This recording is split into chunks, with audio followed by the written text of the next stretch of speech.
처음 오신 분들 계시는데 아마 우리 예배가 좀 낯설지 싶습니다. 예.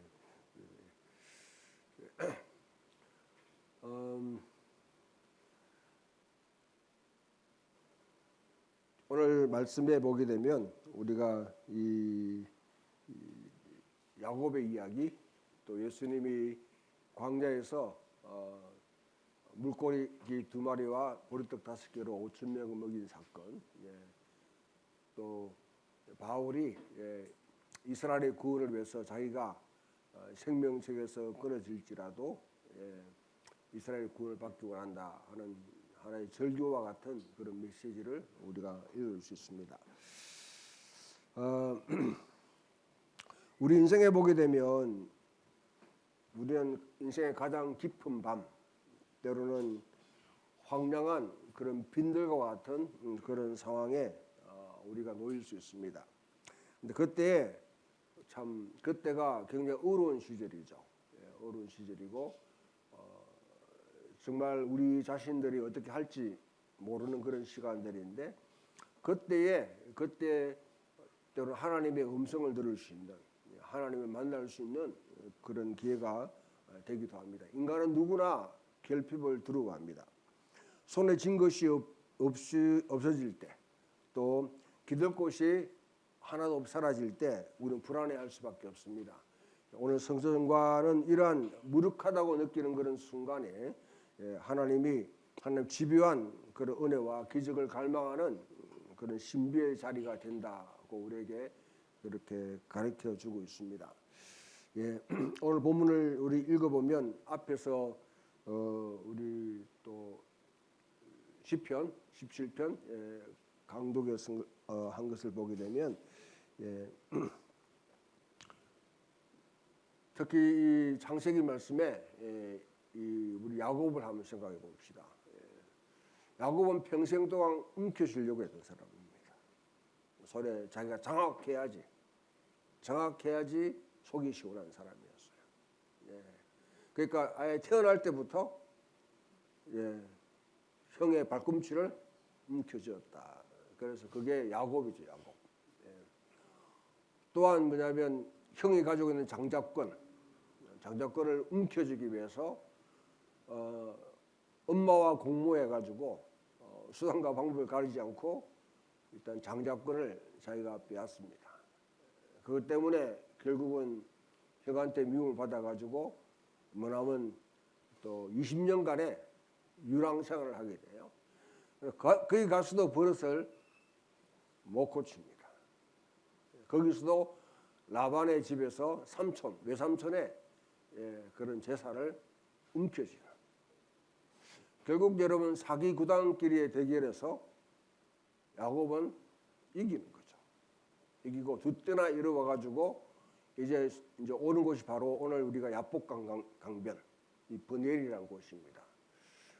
제가 중학교 때 제가 다녔던 중학교 이름이 브넬 중학교입니다. 부산 브넬 중학교입니다. 교육교재단.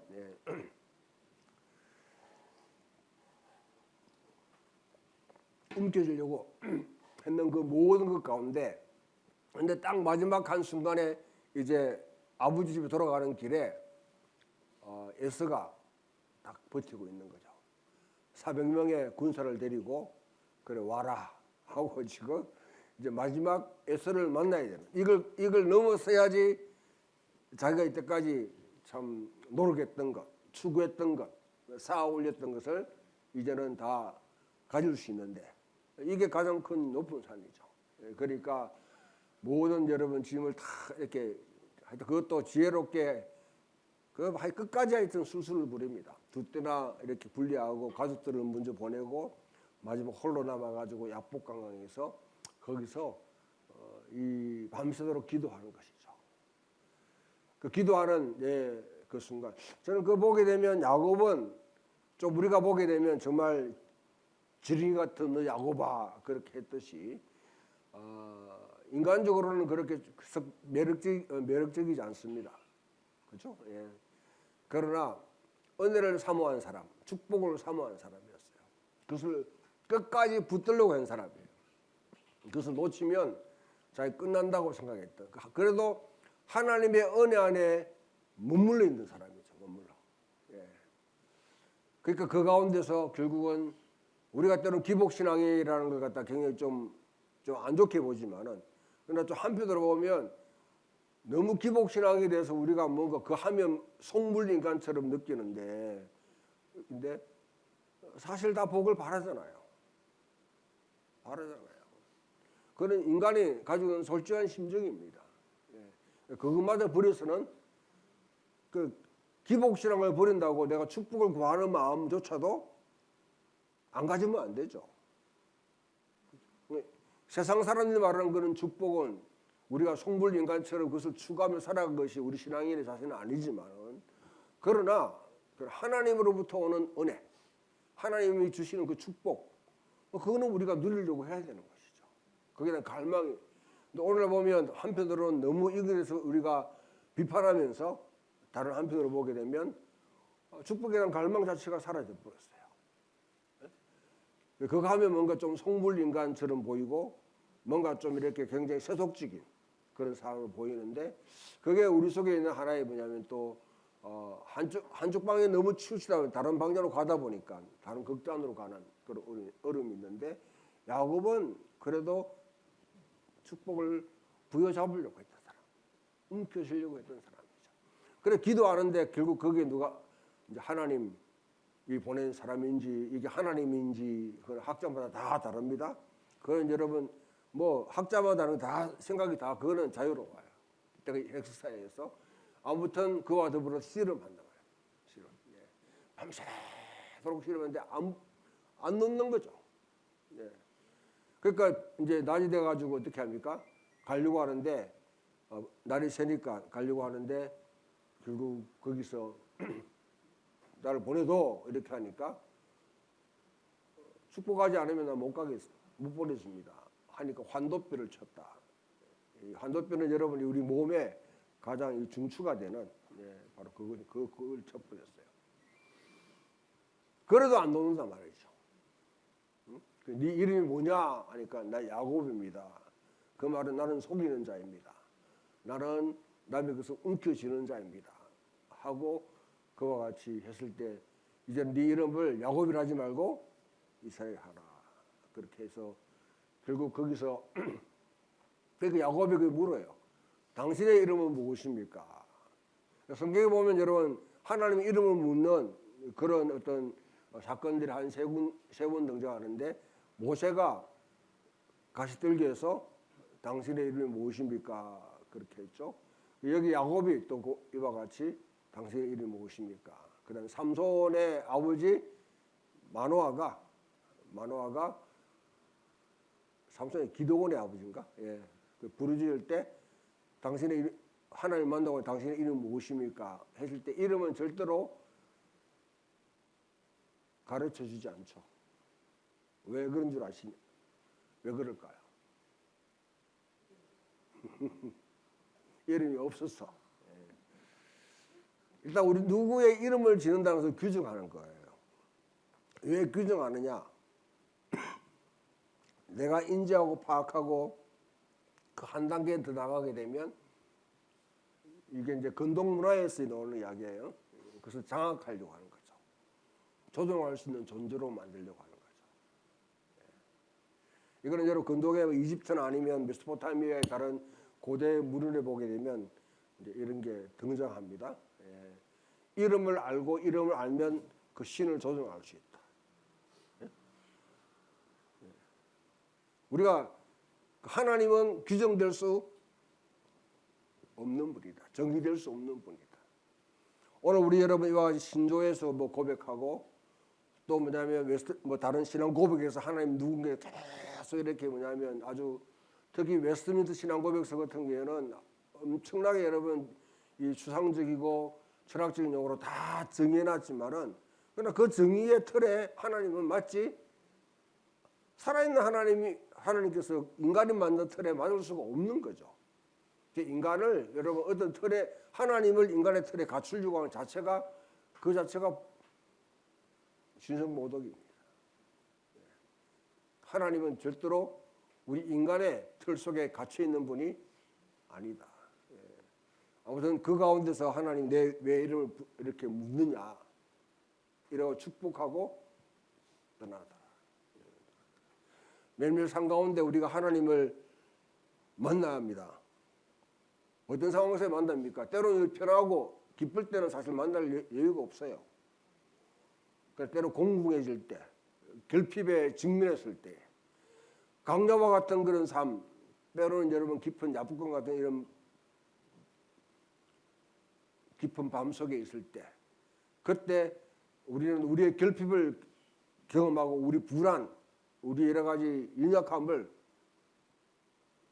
우리가 발견하고 그때 하나님께 또는 부르짖습니다. 그것은 경건한 삶이죠. 그 필요한 거죠. 그것을 놓쳐서는 안 됩니다. 그때가 때는 하나님을 만날 수 있는 하나님의 음성을 들을 수 있는 들어야 기회인데 야곱은 그 기회를 절대로 놓지 않았다. 그게 어쩌면 하나님께서 에서는 미워하고 야곱은 사랑하였다 하는 말에 원인이 될지 모르겠습니다. 그래도 주님의 품 안에 있고자 하는 것만, 주님의 은혜를 갈구하는 마음, 그것이 우리에게 필요한 것이죠. 자, 그 밤, 이와 같은 밤에 우리가 참 시달릴 수 있는데요. 그 밤에 지신 것은 바울뿐 아니라 우리 시편 기자를 보게 되면 시편 기자도 17편에 이런 시편 기자도 결국은 같은 야곱과 같은 상황입니다.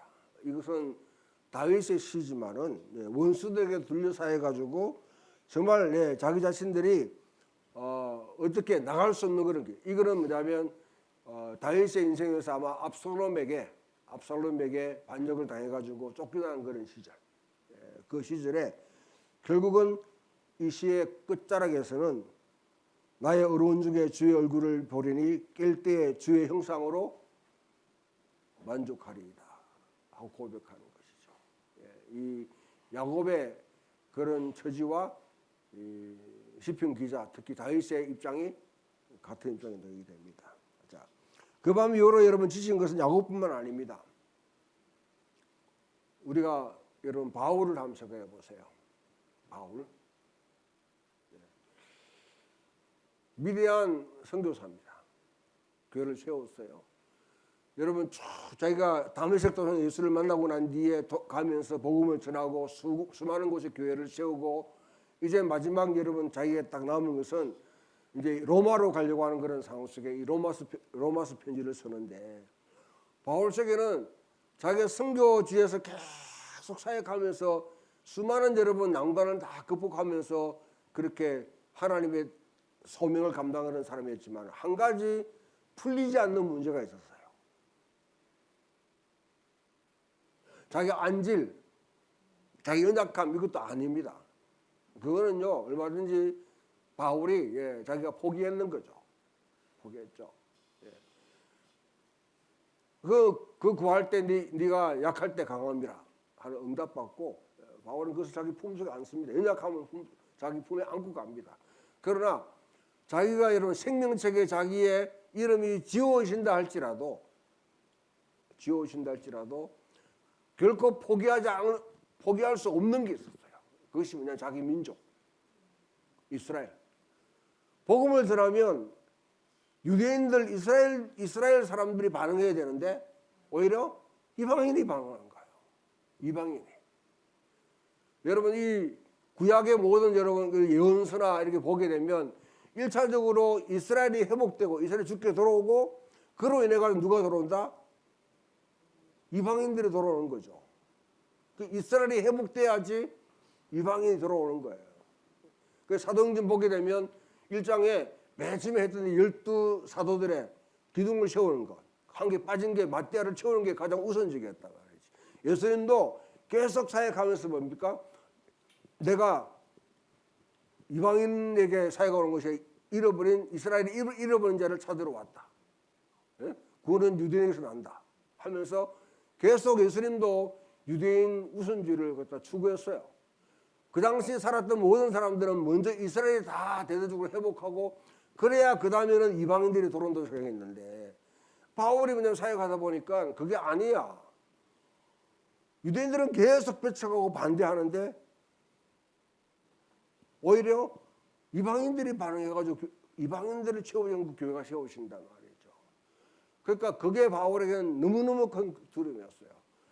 또 뭐냐면 이 선교 직면하고 유대인들을 만나는 가운데 바울이 어떤 뭐냐면 어쩌면 바울이 장자권을 훔친 자와 같은 그런 비난을 받는 거죠. 너 이스라엘에 주는 특권을 훔쳐가지고 누구한테 준다? 이방인에 주는 놈 아니냐. 그렇게 비난받는 그런 상황. 그런 상황 가운데 사실 여러분 로마서 1장에서 8장까지 정말 위대한 이 구원의 말씀들, 이 말씀들은 사실 이제 이스라엘 역사를 없는 거예요. 응? 하나님의 드라마, 하나님의 여러분 이 펼쳐지는 역사 가운데 펼쳐진 드라마를 쭉 읽고 난 뒤에 그런데 이스라엘은 어떻게 된 거냐? 이 문제를 두고 고민하면서 그러나 자기가 강구하는 거죠. 강구. 어쩌면 이것은 여러분 자기 심정에 뭐냐면 하나의 지울 수 없는 그런 해안, 또 뭐냐면 풀리지 않는 문제를 두고 하나님께 기도했던 그런 내용입니다. 왜 이스라엘이 이렇게 돌아오지 않느냐? 나중에 가게 되면 11장에 9장 11장을 하는 로마서에서 하는 중요한 하나의 가로와 같은 곳인데요. 11장에 가면 바울이 결론 내기를 하나님이 순서를 갖다 트위스트 뒤틀게 하셨구나. 예? 먼저 이방인들이 쭉 들어오고 난 뒤에 그걸 보고 이스라엘이 시기해 가지고 그 다음에 하나님께로 돌아오게 하는구나. 하나님이 계획이 이와 같이 뒤틀기가 있구나 하는 걸 갖다 느끼게 되지만은 그러나 초반에 이와 같이 왜 내 민족을 위해서 기도하는 거죠. 예. 우리가 여러분 믿음 생활 하다 보면 그렇잖아요, 여러분. 어쩌면 가장 관심을 기울이고 가장 뭐냐면 참 기도했고 했던 사람들이 딱 반대하고 아니면 문을 딱 닫는 그런 경우. 저는 생각해 보면 여러분 우리 북한을 위해서 우리가 지금 70년 이상 기도했잖아요. 통일을 위해서 기도했는데 지금은 통일은 더 멀어지고 있는 거죠. 요즘 학교에서 뭐 우리의 소원은 통일 부르는지 모르겠다. 이거. 우리 어릴 때 불렀는데 이거 자체의 노래를 갖다가 부르지도 않고 들을 수 없는 그런 시대. 한국교회 그만큼 여러분 이전에 북한 뭐 선교하면서 이걸 기도했잖아요. 그 불구하고 왜 들어오지 않는가? 때로는 여러분 도시 대구라는 도시를 두고 여러분 기도하고 대구가 하나님 앞에 좀 이렇게 영적으로 수위를 높이고 회개하기를 원하고 했지만은 내가 보니까 더 강박해지는 것 같아. 이 완전히 고담 도시가 돼가지고 이거는 이런 거 보면서 때는 절망을 느낍니다. 쉽게 놓을 수 있는 거죠. 바울은 자기 민족의 문제를 두고 이와 같이 내가 생명책에 지어오신다 할지라도 내 동족이 구원받기를 원하노라. 우리 이제 교수님 이야기하다 보면 한 분은 저와 같은 비슷한 그런 성향이 있어가지고 좀 평이 안 좋은 목사는 무조건 막 이렇게 막 욕하고 미워하고 막 그렇게 해요.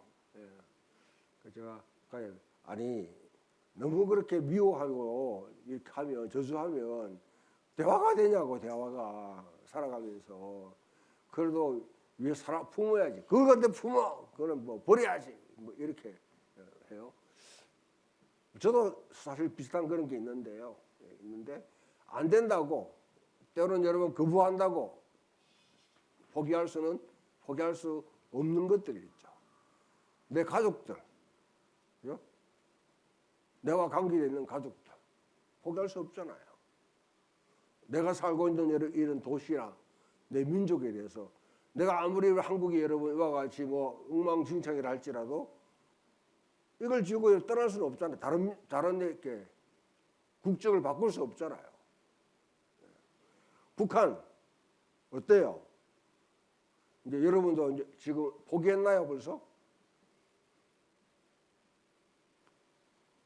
그냥 이렇게 사는 게 낫다 생각할 수 있지만은 그런 것들이 그걸 보면서 이와 같이 끝까지 부여잡고 안 되는 곳에서 기도하는 사람이 바로 그게 진정한 중보기도자입니다.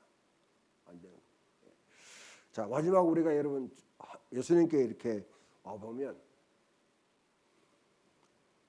그 밤에 지치고 정말 여러분 좀 절망에 빠졌던 사람은 예수님도 똑같은 그런 상황입니다. 여러분 이 앞에 말씀을 보게 되면 14장 앞을 보게 되면 누구의 얘기가 나오냐면 세례 요한의 얘기가 나와요.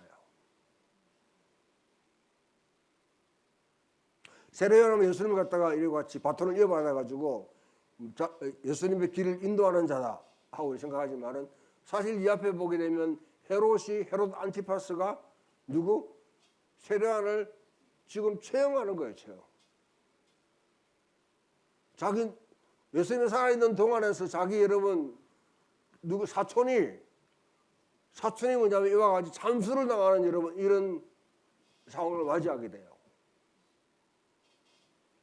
예수님의 심정이 어떻겠어요? 현지 집사. 내 사촌이 뭐냐면 이와 같이 변을 당했다. 힘들죠. 그리고 그거 세례 요한 얘기 뭐냐면 그 양에서 안 돼. 자기 길을 갖다 인도하는 주의 길을 인도하는 자로서 선구자로서 활동하는데 그런 상황 속에 결국 예수님께서 빈들로 나가요. 빈들로 나가요.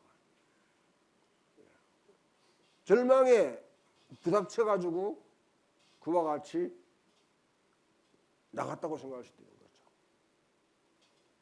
아무리 이러면 정의를 외치고 하나님 나라를 선포하고 하나님이 이 땅에 가면 구원을 외친다 할지라도 이와 같은 여러분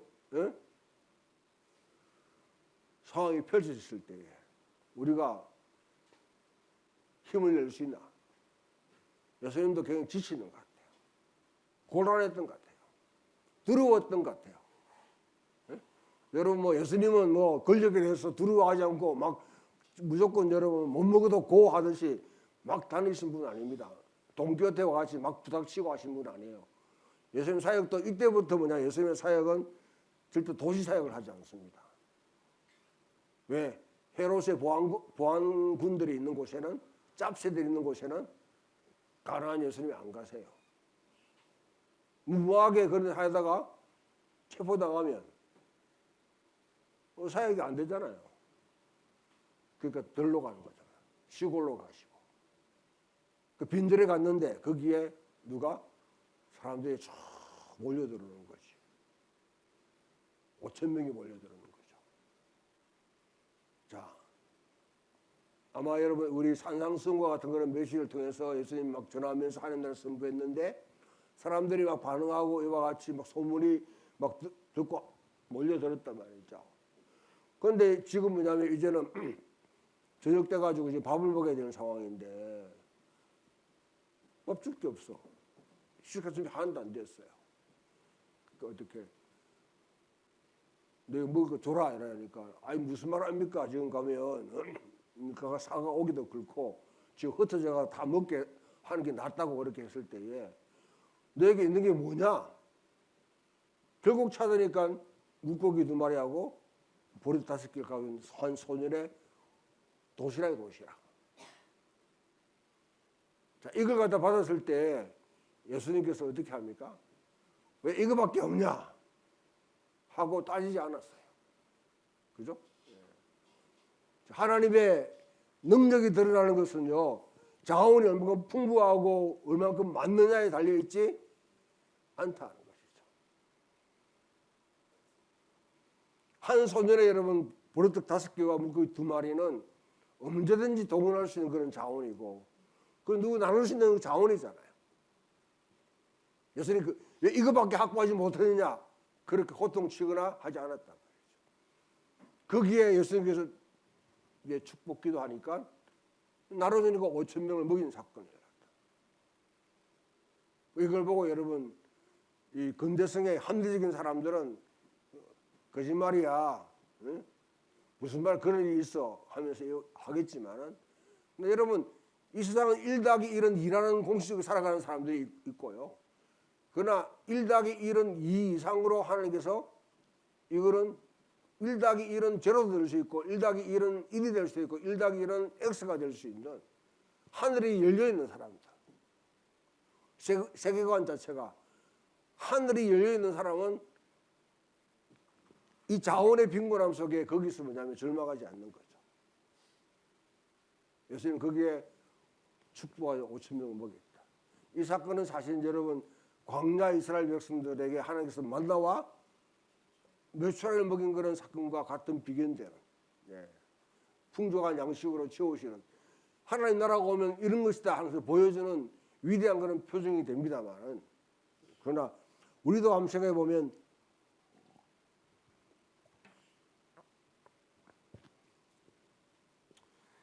목회자가 이렇게 이제 살다 보면 성도들이 기적이 일어나길 목회자를 통해서 기적이 일어나기를 갖다가 원하는 경우가 많아요. 기도하고. 그거는 그런 길로 자꾸 가게 되면 목사는 자꾸 이제 주술 행위를 하게 되겠습니다. 거짓말이 아니면 여러분 무당이 되게 만드는 거죠. 무당이 되게. 예수님 같은 능력이 아무나 있는 거 아니에요. 아무나 있는 것 아닙니다. 하나님 특별한 시기에 이와 같은 일을 하시겠지만은 그러나 우리가 보기에 아무리 이러면 없는 그런 자원이 없다 할지라도 빈곤하다 할지라도 그러나 그거 하나님이 그 가운데 관여하시면 문을 여시면 5천 명을 먹일 수 있는 그런 능력이 되는 것이죠. 예수님은 그 가능성을 보시는 것이죠. 이 가운데 우리가 보게 되면 남을 도와주고 싶어도 사실 자원이 없다, 돈이 없다, 시간 없다, 힘이 없다. 내가 주의를 하더라도 하려고 할 때 하나님의 좀 위대한 일을 하고 싶은데 돈이 많았으면 나 이렇게 펑펑 쓰고 뭐냐면 참 뭐 일을 이뤄나갈 때 제가 목회를 하다 보면 느끼는 절감이 이래 보면 생각이 없는 사람은 돈이 많고요.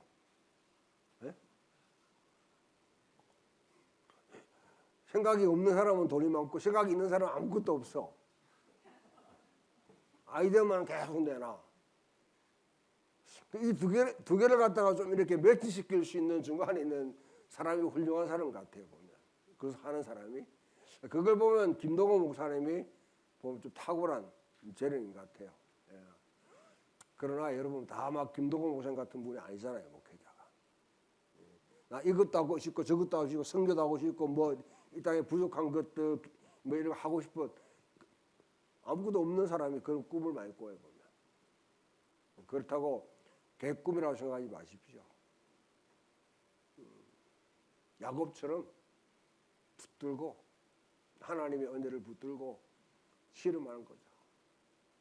그런 끈질김이 사실 오늘날 우리 한국교회 그리스도인들에게서 좀 사라진 것 같아요. 저도 마찬가지입니다. 대학부 시절 막 그 지나는 과정 속에는 저기 어디입니까? 저기 무슨 산이고 앞산에 무악산 아니다 무슨 산 말고 주암산 기도원 가가지고 밤새도록 부르짖고 뭐 기도하고 소나무 붙들고 막 은혜 달라고 막 하고 뭐 이런 게 있었고요. 저 무척산까지 올라가고 그렇게 해서 거기서 기도하고 일주일 동안 지내면서 성경 읽고 그랬는데 요즘은 그런 갈망 자체가 없어. 뭐 달라고 안 해도 다 채워져서 그래요.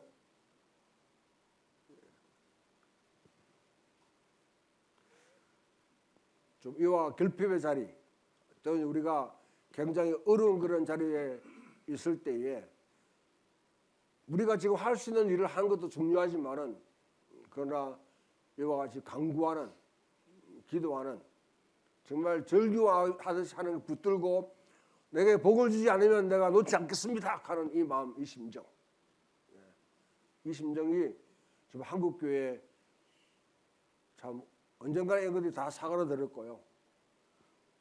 또 심지어 우리들 속에도 뭐 여기 말씀을 전하고 있는 저도 마찬가지입니다. 그런 게 사라진 게 이제 참 안타까운 그런 심정이죠. 오늘 믿음의 삶을 살아가는 우리들 속에서 이와 같이 하나님께서 주시는 우리 은혜를 또 때로는 보면서 우리는 저마다 야복강 나루터와 또 빈들을 지나고 있을지 모릅니다. 재정의 결핍, 건강의 약함, 관계의 절망, 또는 바울처럼 영적인 비통한 애통함 속에서 밤을 지새울 수밖에 없는 그런 상황에 놓일 수 있습니다. 내 힘으로 그것을 움켜쥐려고 해결할 때에 우리는 절망할 수밖에 없었어요. 그러나 기억하십시오. 주님은 결코 우리들이 빈들의 자리에서 이와 같이 간구하는 모습을 외면하지 않습니다. 우리의 무력함을 오히려 불쌍히 여기십니다. 예수님에게 가장 위대함이 있다고 그러면 여러 가지 있겠지만 저는 불쌍히 여긴다는 마음이죠. 불쌍히 여긴다는 말은 애간장에 탄다는 말이죠. 애간장. 원래 원문 자체가 그래요. 근데 창자가 뭐냐면 이와 같이 막 고이는. 불쌍히 여긴다는 그냥 가난한 사람 보고 그냥 보면 그냥 밥 먹으라 이렇게 하는 것이 아니라 자기의 뭐냐면 이와 같이 창자가 지금 뒷고이는 거죠. 이번 한 주간 내 힘으로 인생을 서가려는 고집스러운 그런 움켜잡기, 이때까지 내가 움켜잡으려고 했던 모든 것들, 그런 것들을 때로 놓고 야곱처럼 하나님의 은혜에 갈망하며 매달릴 수 있는 그런 시간이 되었으면 좋겠습니다. 우리의 작은 오병이어를 주님의 손에 맡기면 그 시간이든지 달란트든지 재물이든지 때로 하나님께서 그걸 통해 가지고 하나님의 일을 갖다 할 수 있도록 한다면 우리는 기적을 경험할 수도 있을 것입니다. 그래서 밤이 지나고 날이 셀 때 우리는 절망의 분해리 아침해로 바뀌고 우리의 빈들이 주님의 풍성한 식탁으로 변화되는 그런 영적인 신비 또 믿음의 신비를 경험하는 그런 삶을 살아갈 수 있을 것입니다. 그런 귀한 은혜가 저와 여러분 속에 있기를 축원합니다.